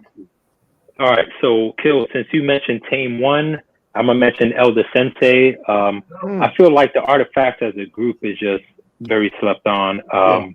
Their first 2 albums are incredible to me, like they're really dope. Shout out to Nick, because Nick is always talking about them on the timeline. You know what I mean? If no one gives them their flowers, Nick definitely does. Yeah. And speaking of giving flowers, here's someone that you always give flowers to is Wise Intelligent. I feel like Wise Intelligent and Poor Righteous Teachers, I feel like they're not appreciated these days. I feel like when people go back and look at MCs of that era, they don't get enough credit, and they definitely should for his skill as an MC as well as the content, the knowledge that they were bringing forward. So definitely slept on. Yeah. And again, with Wise, I just felt like he had his own style. Like I feel like even when we do shows, like he's got the dope style. Nobody says Wise. He had the dope voice. When we talk about who has the dopest voice, like I just feel like he doesn't get mentioned at all. And I think it was that show on VH1, The Breaks, when that was on. And like Rock This Funky Joint was like heavy on that show, and the timeline Twitter was blowing up with it. And I'm like, yo, it doesn't stop with that song. But so many people only knew that song. You know what I mean? So, and I always say too, like, Gnu, when we was at Morgan and coming up, it was popular to love hip hop. So you had a lot of people who listened to hip hop but weren't hip hop heads. Right. So the heads were gonna be the ones who wanted to listen to the whole album. The ones who were just listening to hip hop was just happy with whatever played on the radio. And if I'm not mistaken, they only had Rock This Funky Joint. I think that was maybe the only single they had off that album. So to me, that kind of shows me why people only know Rock This Funky Joint was because you never listened to the album. You just, if they didn't play it on the radio, it didn't get to your ear. So I think that's the problem too. Because I'm like, if you like Rock This Funky Joint, then you would love the whole album. But neither here nor there. Neltron, who you got for your slept on MC? I'm just here to learn. All right. I didn't have any, man, on the slept on because I still got to do my homework for Jersey MCs and producers. So I'm just here to learn, man. Ron, what about you? I'm kind of like Neltron, but I'll throw out a name, John Forte. Okay. He's from Jersey? On the low, he's from Jersey, yeah. Oh, wow. Yeah, he was nice. But he was hanging with those cats, Talib Kweli and all those guys. He was nice. Now, what did he get knocked for coke? Or coke? Nah, the bull had 2 white Johns run the coke through the airport. Dog. White girls went over. And they snitched. Ooh, they snitched. Yeah, he's out. He's out. Yeah, he's been out for a few years now. So he had the white girl and the white girls. Double entendre. All right, Ed. He has an interview on Talib's podcast. Yeah, talking about it in depth. Actually, it's a dope interview. Yeah, I saw that. Word. Yeah, that was dope. Did he ever drop an album? He did, but that album was hot garbage. Oh, I haven't even heard it. I think the moment had passed. Hey, listen, man. I bought the single, man. The single sampled The Message. And it was the single was dope. The single was dope. But He the said album, Melly Mel that Puff and no, Mason. the other damn it, I don't remember the name of the song. All right. But the single was dope, but the album was garbage. Album was. So he's another MC that kills his features then, but don't give us good whole projects. Because every feature he was on, he killed his features. He murdered every feature. But that album was trash. Messed him up too. You know what I mean? Like, because didn't he get knocked like where not at the top of his career, but like he got knocked when the album dropped. Yeah. He dropped the single and got knocked. All right. Wasn't Forte on the Carnival? The Wyclef album. Carnival and the score. Yeah. We used to jump rope, but now we gun tote. But I thought he was from Brownsville though. Nah, he's from Jersey, man. He's from Jersey. Now, he used to hang out with Talib and them, like Rex said. You know, yeah, he's from Jersey, I think he helped. I mean, he helped Talib a lot in his career early on. Brett, who you got for your slept on? Real Live, K-Def. I'm not mad at that. Them dudes, man, had a string of underground bangers, and they just couldn't work together no more, man. I don't know what happened, but everything they threw out there was tight. I just don't know what happened with them cats, man. In a minute, Real Live. All right, groups. Dopest group and a slept on group. Who you got, Canoe? Who's your dopest group ever out of Jersey? And a slept on. The Poor Righteous Teachers, man. Mad at that. Shit. Slept on. A slept on group, I would say Artifacts. Another slept on, can I name another one? No, the Outlaws. Oh, I was gonna say that. You said who? Outlaws. Outlaws? Oh, yeah. That was my pick. Tupac's crew. Yeah. Oh, yeah. Gaddafi and Idi Amin and them. All right, no doubt. For me, I'm with Gnu, the Poor Righteous Teachers. To me, it's about longevity. You know what I mean? Like, you know, for me, like I rock with their first 3 albums. You know, when I first thought this, I was like, I'm gonna go with the Fugees, but I'm like, to me, I only like one Fuji album. You know, I felt like the first one was a dud. They never had a follow up, so I'm like, my foundation of longevity has to mean something here. You know, Naughty had albums out, but I can't say I was a fan of all their albums. Right. Some people be like, oh man, the Roots got to be the greatest group ever because they got 19 albums out. Well, nigga, I only like 3. So it don't matter how many albums. If I only like 3 out of 19, I don't even want to do the math to see what that shit is. So I got PRT like Gnu. And then for my slept on group was the Outsiders. I felt like that whole crew was just, you know, I don't want to say Slaughterhouse before Slaughterhouse. What I'll say is they all had dope MCs. You know, Pace was dope, Rod Digger was dope, Young Z was dope. People forget Eminem was with the Outsiders for a minute. You know what I mean? Voice was with the Outsiders for a minute. You know, so I just felt like, you know, nobody really talks about them at all. So, JR, who you got for the greatest and the slept on? You nipped mine in the bud, because then I was thinking about it and I was like, Naughty by Nature, I don't like all the albums like that. And then the Fugees only got one good one. So it was like, you got to nip this. I really don't got none, to be honest. Well, I mean, well, who's your favorite? Even if, you know. Well, like, it would be the Fugees, of course. Yeah, I got that. What about you, Easton? Definitely Naughty, man. That's why I'm repping the top today. That would be my favorite favorite crew out of Jersey, man. Definitely. I think their first 4 albums for me are all good, man. I think they're all dope. But the first 3 in particular, I think they're brilliant albums, man. I still spin till today, man. I think they're heavy albums. And like Gnu, slept on, I was going to say Outlaws as well. All right. That's dope. Eddie, what you got, man? Probably going with Easton, saying Naughty by Nature. probably. I mean, I was between them and the Fugees, but you know, really outside of that one Fugees album, so you know, Naughty by Nature got more. You know, got more for me, and then you know, I already said it, but the Artifacts is my slept on. They on my list too. Very slept on, man. I'm telling y'all, there was such a time that it was just so many. It was so much hip hop. You know, it was just so much that it's just like I felt like if the Artifacts would come out right now, they'd be the number one group. They'd be the dopest group. You know what I mean? But at that time, like I mean, you're competing with Tribe, Gangstar, like Daylight. You like. We can name groups that just are better. Like I was reading this book called 7 Seconds or Less. It was about a season in the Phoenix Suns when Steve Nash, Shawn Marion, and Maury Stoudemire was there. And the whole book, Shawn Marion is talking. He's hating the whole book. Like, yo, these motherfuckers keep acting like I'm the third best player on the team. Nigga, you are the third best player. You're not better than Maury Stoudemire. So at the end of the day, like if we just sat here, we could probably name 10 groups that are doper than the Artifacts, but that don't mean the Artifacts aren't dope. You know what I mean? Right, exactly.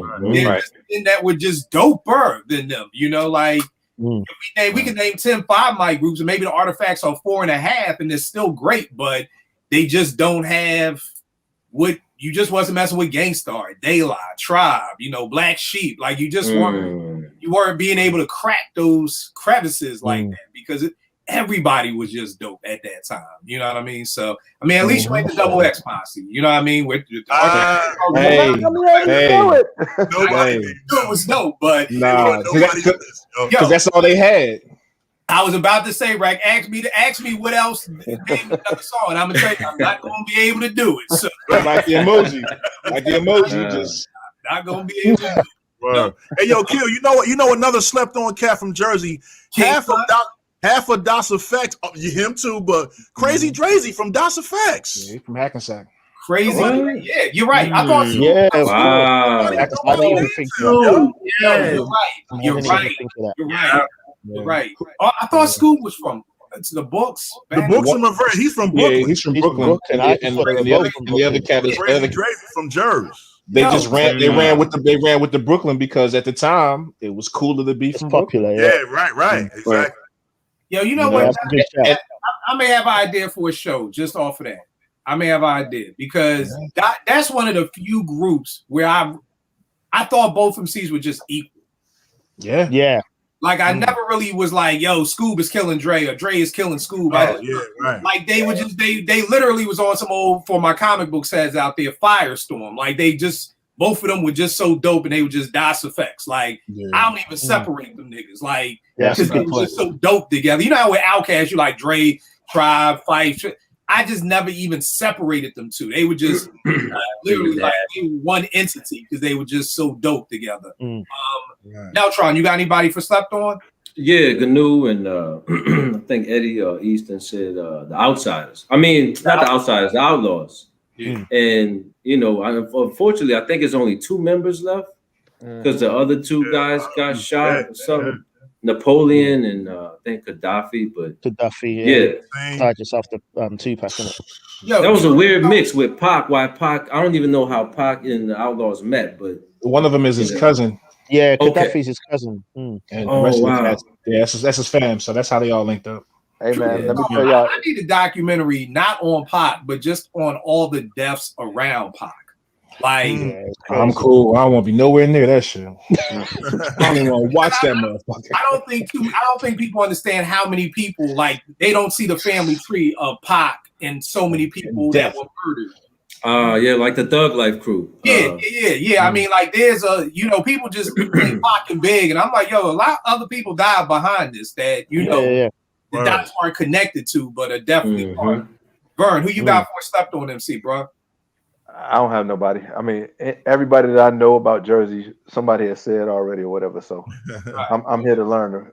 No doubt. But I will say this: there's some stuff that with Pac and the Outlaws that the world has never heard. That is fire. My boys produce some stuff, but it didn't never see the light of day. Yeah. Crazy. That's crazy. And again, that to me, that's right up there with the shelved albums in hip hop. Like just the stuff that that we'll never hear. Like, I'm sure Pete Rock got thousands of tapes of people who came through the basement and recorded stuff that just we won't. Hell, I remember on Future Flavor, Pete used to play joints that, you know, that he would just remix himself and just play joints here and there. It was just, you know, crazy, man. So I definitely feel on that. Rec, who you got for Slept On MC? Anybody left? Slept On MC or group? I'm sorry, group. Group, Lords of the Underground. Lords of the Underground. Those guys do not get their just due. And that's one of the best groups coming out of Jersey, in my opinion. Why do you think I totally forgot they were from Jersey. Damn. The time, man, you got to remember, like, it was.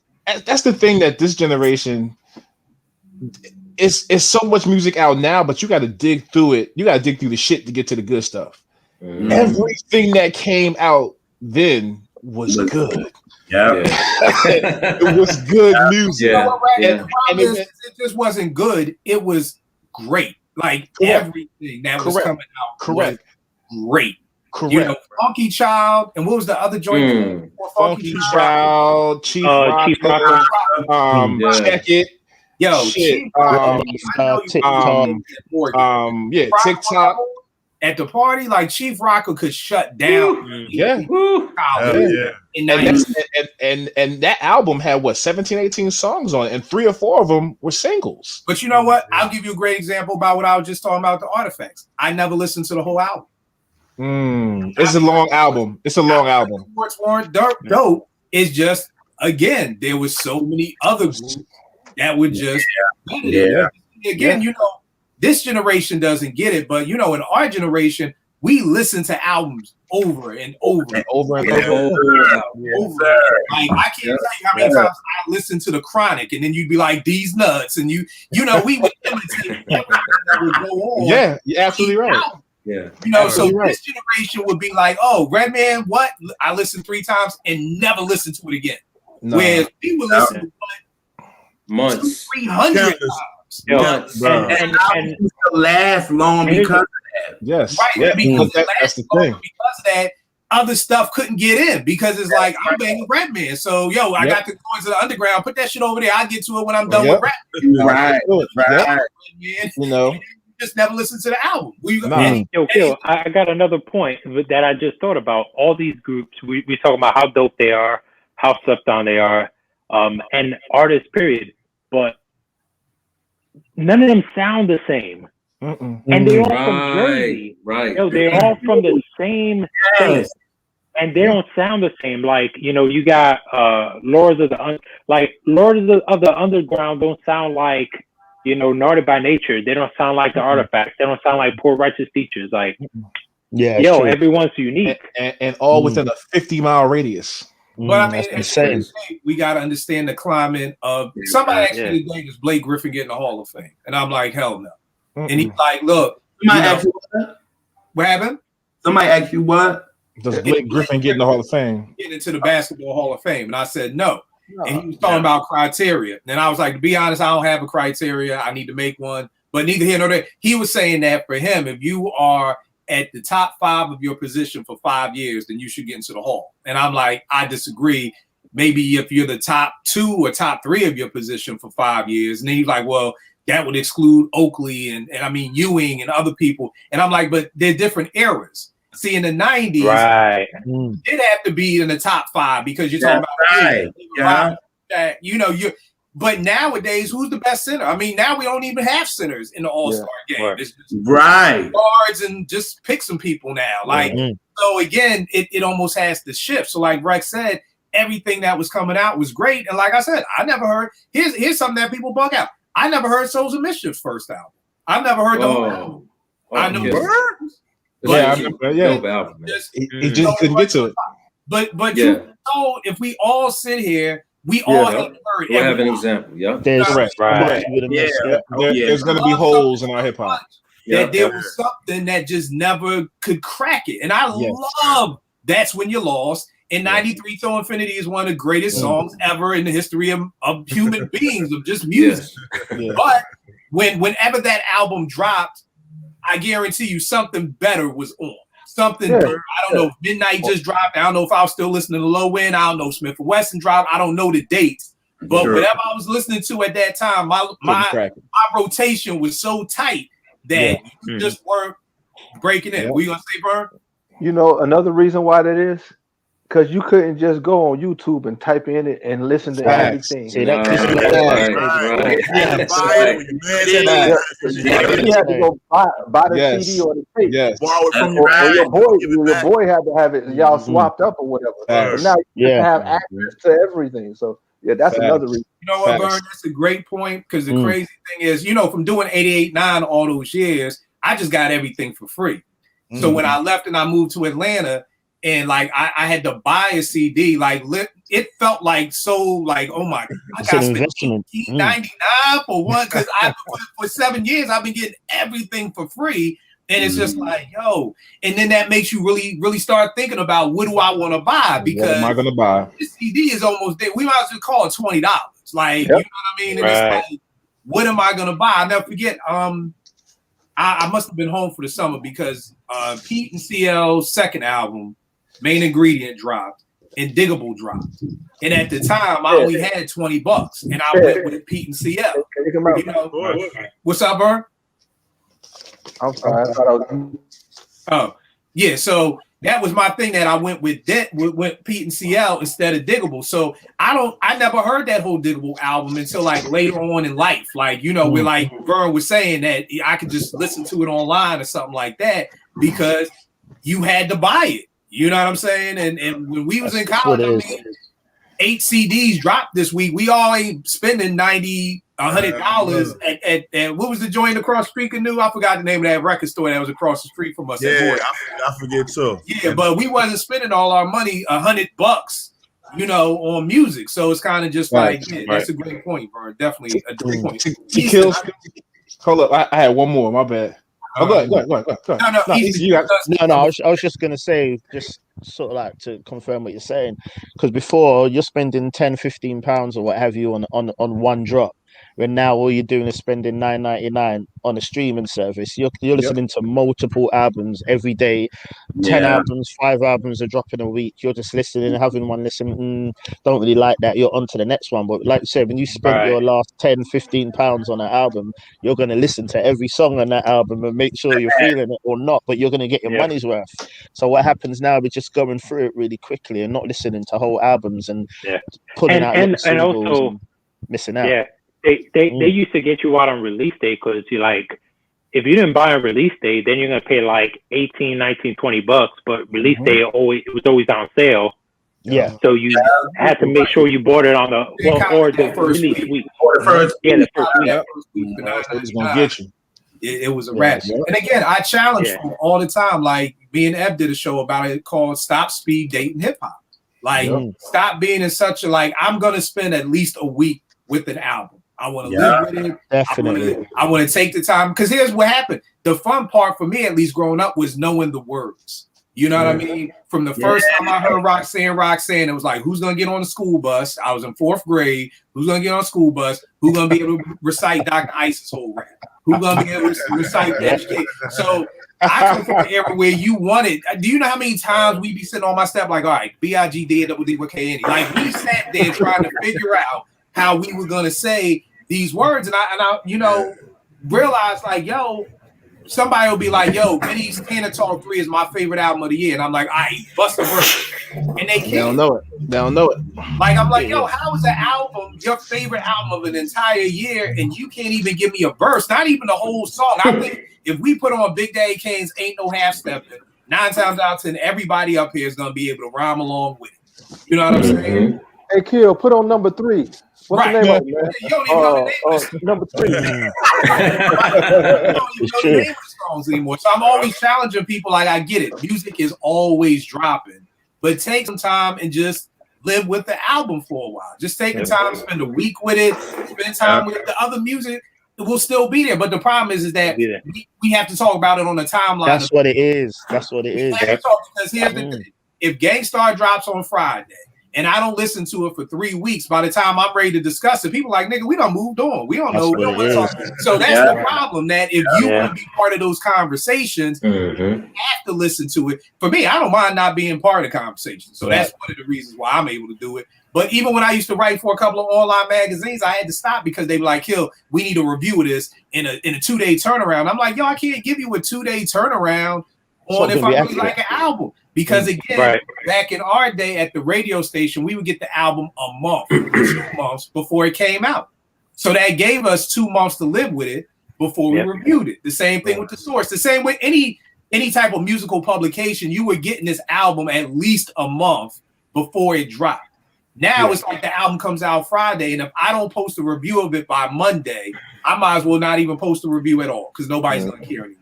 So that's that part. And Easton, that's a good point too, that you can stream it. I'm sure if I could have streamed Souls of Mischief and I had everything on my phone, then I probably would have listened to it one day. You know, it's too easy now, Kill. It's too easy. Like back in the day, we had to search. Especially if you was digging for records or samples, you had to go to this record store, that record store. Only the white label. You know how hard it was for me to find these? It's 2 copies. You see what I'm saying? Yeah. You know how hard it was for me to find these? And I didn't pay $5 for these. Like, they don't understand that. I'm trying you right. Nobody wants to do that work anymore. You got to pay for these. You just ain't getting this. Kill, look at Kill. I bet you Kill will punch you in your mouth if you came in his crib to try to take one of his records, yo. Shout out to Push. Young Leak Jiggle It. Yeah, you remember Shout out to Push. That's all I know about AKA Snoop. That's all I know about Push is Young Snoop. Yeah, Snoop was about to peel his cap. Hey. We living in a new day and time where people don't live with the music. So that's always my challenge. Take some time, especially if it's an artist you love. Like learn to rap along with the lyrics. Like that was the fun part of the album, was being able to rap along with it. And if you can't rap along, I ain't good at math. It's very simple. Can you rap along with your favorite album last year? If not, the nigga that ain't your favorite album last year. We used to sit down and write out the lyrics.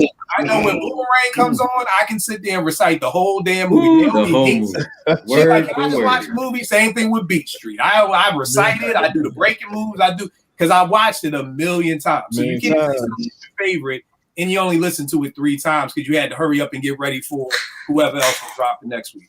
All right, this may be a little harder because I never thought about this until this show. Who's your dopest producer from Jersey? Because most producers don't wear where they're from on their sleeve like that. So I had to do some digging because the first person who came to mind was obvious, but then I didn't realize some other producers from Jersey. So Gnu, who do you have for your dopest producer and a slept on producer from Jersey? Dopest producer, I would say, is Just Blaze. Okay, yeah. And, that's mine. Okay. My slept on, I would say Tony D. Yeah. And it's funny. I'm the same. I got the same exact thing with another slept on producer. I forgot Just Blaze was from Patterson. You know what I mean? Like because he doesn't wear it. You don't know. You just don't know. He's not like. I don't know if you would know Kanye West from Chicago if he was just a producer. Like I think you know that because he raps and he talks about it. But if he was Just Blaze. Talk about Patterson. I mean, he don't wear it on his, on his. I mean, but see, the thing is with Just like if you don't hear it in an interview, you don't hear it because you're not talking. You know what I mean? Yeah. But my slept on Tony D. This is a joint right there they had. Tony D, aka Harvey Wallbanger. Yeah. It was like a little compilation album he had. Hey, man, don't let nobody borrow that. Bro, that is one of the rarest joints. That is. Bro, don't let nobody borrow that. Bro, even this YZ joint, you ain't finding this. No, you're not. I wish I still had my tape. But yeah. This is a very, very, very slept on, and it's very hard to find too. The other producer I had is slept on, and who was before I remember Just Blaze. You know what? I'm not giving it to Just. I'm gonna go left for my favorite producer from Jersey, KG. KG, yep. That was my initial one, and now I saw Just. Now I'll give it to Just. But again, we go back to my foundation. This is why I be telling people on the timeline. you got to have a foundation on what you stand on. Like I said, the reason Just does not get in my top 10, he has never produced a complete album for anyone. He's done 70% of Freeway's first album. Nigga, that ain't 100. He did 70% of Saigon's first album. Again, I ain't great at math, but 70% ain't 100. He has not produced an entire album. Right, Vern, I'm with you. I'm counting like that ain't 100. It's close, but close, you don't win.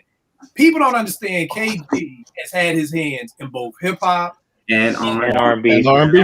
Yes. Resume is stupid. Kanye first album, classic. Yes. All the Naughty albums that Easton has been talking about today. We're talking about, and here's one of the hardest songs. He did UNITY, right? Yeah. He done UNITY. He did. Right. Yeah. That's even doper. Here's the thing, because I'm gonna talk about some R&B. He did Jaheim. Okay.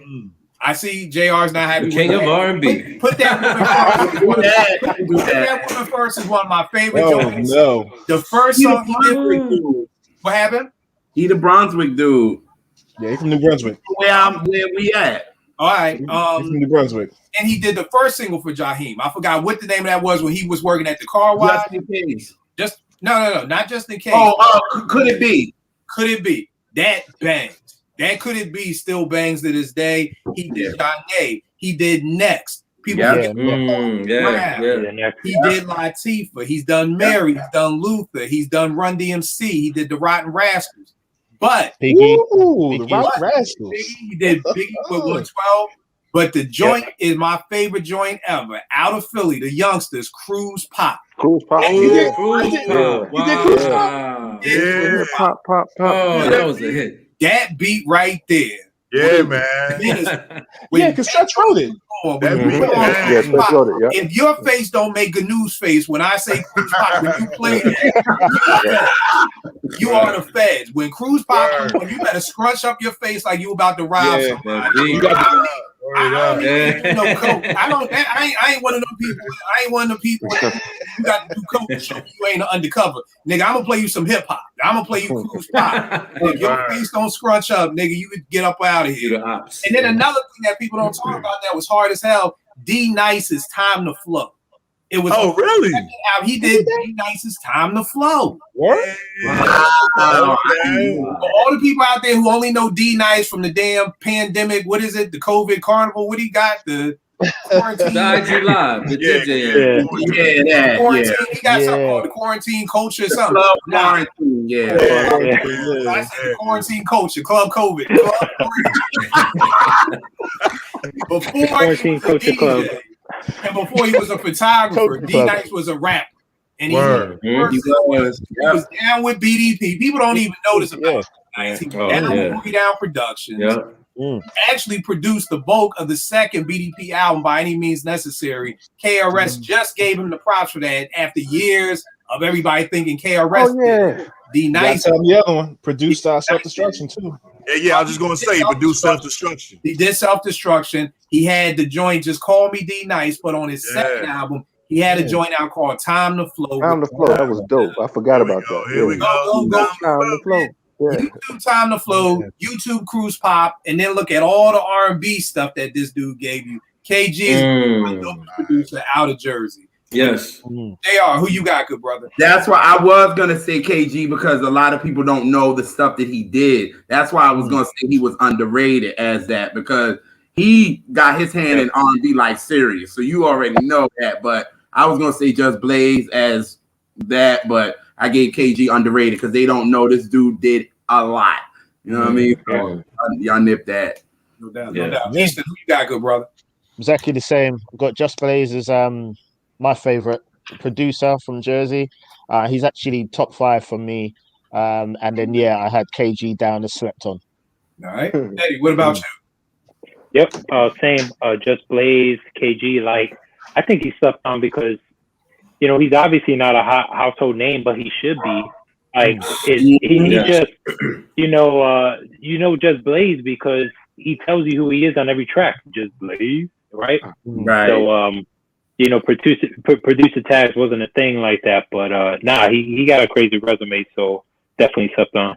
Now, I think another thing with KG is a lot of times it just said produced by Naughty by Nature. So to me, he falls into he falls into the tip thing. So for all those years when it said produced by a Tribe Called Quest, I know most of us thought Ali was doing the beat. I did. So I did. definitely think if we saw from People's Instinctives to the end of the story, if it always said produced by Q-Tip, I think we will be talking about Q-Tip in a higher best producer on the mic, best producer type thing. But for all just saying produced by a Tribe Called Quest, it kind of just left it up in the air. And the same thing with Naughty. If it's just saying produced by Naughty by Nature, you really may not put KG with it. And for a lot of people, they don't read the liner notes. So they don't know Next. They don't know Coffee Brown. They don't know Jaheim. They don't know he did all these things. So that's it. Neltron, who you got, good brother? Same as y'all. KG, man. It's amazing. His resume, man. It's just ridiculous, bro. You know, so that's who I had. Yeah, to me, that's definitely one of the producers I would love to interview, just from a production stand, from being a producer, just on some. Like, how did you go in between these two worlds so effortlessly? Like, you know, like you make Cruise Pop, but then you turn around and make, you know, Hip Hop Parade. You know what I mean? So you're able to make a gutter song and then make a song that had every nigga, no matter how hard you was up in the party, going, hey, ho, like that's an ability to be able to do that and, you know, do it so flawlessly too, and do it over and over again. It's like, okay, Naughty ain't popping, let me go grab Jaheim. Oh, Jaheim ain't popping, let me go grab Janae. Oh, Janae not popping, let me go grab these three niggas next. Oh, they ain't popping, let me make another group called Coffee Brown and get them popping while producing, you know, like Ed said, the likes of Big, Mary, Luther, all the way through. Vern, who you got, bro? I'm going with the popular opinion, KG, but I'm about to pull one out of left space. It ain't even out of left field. I don't care what nobody say. Fight me. I like that first album, Prince B, from you know, Paper Doll. Y'all don't know who I'm talking about now. Nah, you're talking about the nigga who KRS2 off the stage. Yes. Oh, yeah.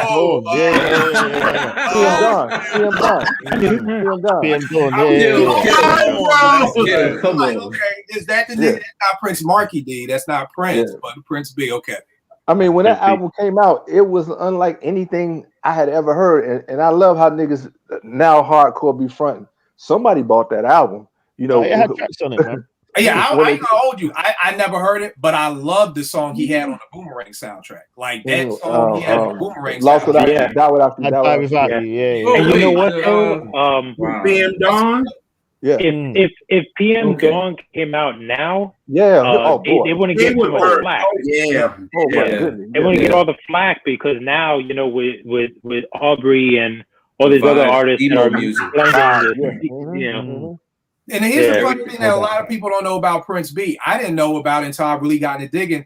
This nigga would be at every record convention. Yeah. Ask P Rock. What they're saying, he would take with all the records. Love say that about him. And buy everything. Like he would just be like, give me the whole wall. Like, and then just go. So he was a digger too. You know, like he was into the craft. But like I said, I just can't speak on it because I never heard the album. But I do love that one song. That one song is timeless to me. Like, yeah, definitely. I definitely get that. Rex on mute right now. So all right, y'all, dope show. You know, GNU. Rex, who you got for your producer? Producer, we going Just Blaze, man. Ain't no need to beat a dead horse, man. And we just slept on. Redman. Okay. Oh, producing wise. Yeah. Okay. That's true. Yeah. All right. I'm not mad at that. Yeah. I'm not mad at that. Well, look, DJ first. Dope salute to Jers today. GNU, thank you for being a tour guide. You know what I mean? When you come to Jers, that's what you need to do. Yeah, I should have grabbed mine. It's in the closet. You know, hit up GNU, find out where you need to go, whatever like that. Sir. Hit me up, y'all. Hey, GNU, y'all still got to toll every mile on the freaking Jersey Turnpike, man. Nah, man, that's every time you get on and then get off. Yeah, every exit. No left turn. That's can't pump your gas. Word. Boy, you turn. Gas. Oh no. Yeah, we still got attendance out here, but we go to PA. You got to do your own shit. That's crazy, right? Yeah. All All right, Neltron, give them everything, good brother. Where can they get at you? On Twitter, IG, anything you got? IG, Neltron 8000, Twitter, Neltron 8000. All right, no doubt. Fern, the loan closer. Tell them where you. Man. First of all, before I do that, I gotta shout out my man Nell, man, bruh. We've been exchanging music for the last like 2-3 years. I'm I'm sure he's a fusion head. I'm a fusion head. Put me on the Brazilian joints and stuff like that. I do hate you about this though. That one joint you sent me, it starts with an A. So every time I get in my car, the same song comes on.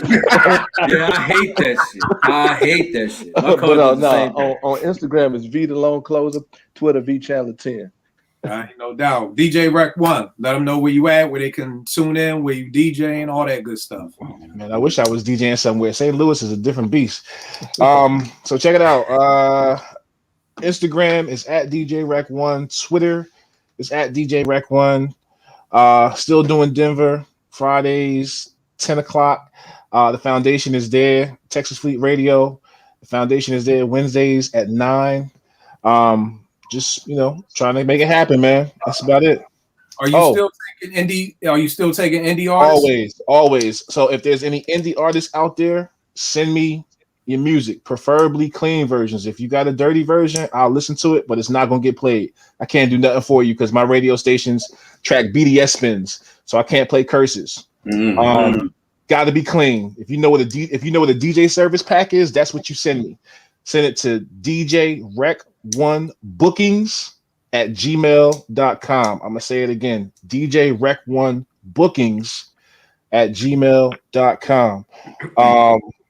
I'll go through it, leave me some information so I can get back to you, and then we'll go from there. And then I did the intro for my man King Shamps' album Dawn of the Dead. I did the scratches on that for him. I keep forgetting to plug it, man. You're gonna kill me. King Shamps, dope artist out of Philly. I'm just trying to, do my thing, man. Trying to be like Kill, man, and drop dope beats. Here's the thing. At the end of the day, everybody out there who rap, if you don't know how to do a clean version in 2021, bro, listen to me. You had to have a real and you had to splice it and do. Nigga, get you Audacity. Okay, there's a lot of them. How to edit a song? They won't do it. Make a clean version. I'm just telling you, I got some of these people back through Remedial Hip Hop 101. Like, you clean your music up. It's not that hard. They won't do it, bro. We talking. This is Remedial MCing right now. So do better. All right, tell them all about the iCast podcast, good brother. Yo, check us out every week, man, on YouTube. New Tech presents the iCast podcast. Check us out on IG, man, at the iCast, and also on IG. You follow me at Mr. Gary Gnu. You know what I mean? Word. And are you still on Twitter? I am on Twitter, man. You know what I mean? I don't really use Twitter like that, but I'm Mr. Gary 73. Only time I really fuck with Twitter is when you helping me do some shit on Twitter. You know what I mean? No doubt. I need to get on that though. I don't really plug my Twitter like that, but it's Mr. Gary Gnu 73. All right, no doubt. Eddie, give him everything, good brother. Yes, sir. So just like Rec One said, independent artists, go hit them up. Hit me up too. I'm doing stuff, freestyles.com. So, I'm doing reviews, write-ups, I'll help promote your music, if, you're down to do an interview, man, we do that. Actually, I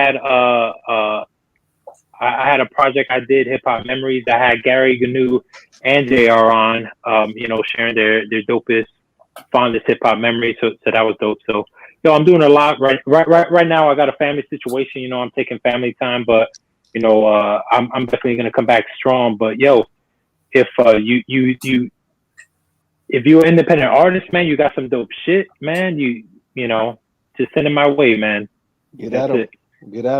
And Twitter at EddieD80, and Instagram at Freestyles. All right, Easton, giving everything, good brother. I'm only on Twitter at the moment, Easton Major. So follow me on there. We can chop it up about music and some other good stuff, man. And I'm also doing a hip hop blog at the moment as well. That's all in my bio, but it's Everything Spotlight. RedmanNumber1.blogspot.com. So yeah, hit me up there, man. All right. JR, the R&B rep. JR's World of Soul on Instagram and Twitter. You can also, I'm one half of the R&B Reps. Y'all can check that, rnbreps.com. Our radio show is on Thursday from 2 to 4 on WFDU 89.1, HD2 on iHeartRadio. We do our lives on Tuesday. And yeah, that's it. All right, no doubt. You already know it is with me, Kill 889, Twitter, IG. We'll make beats for food.com. Again, Apartment 5B is sponsored by What's the Scenario, board game, that card game, cop it, so what games.com, promo code Apartment 5B, you get free shipping, dope game, and support. You know what I mean? At the end of the day, we'll spend $20-$30 on all these other games from Target. This is about hip hop done by a black man, so definitely support this. And yeah, I'll check y'all next week, y'all. Good looking. All right, peace. Peace, man. Peace.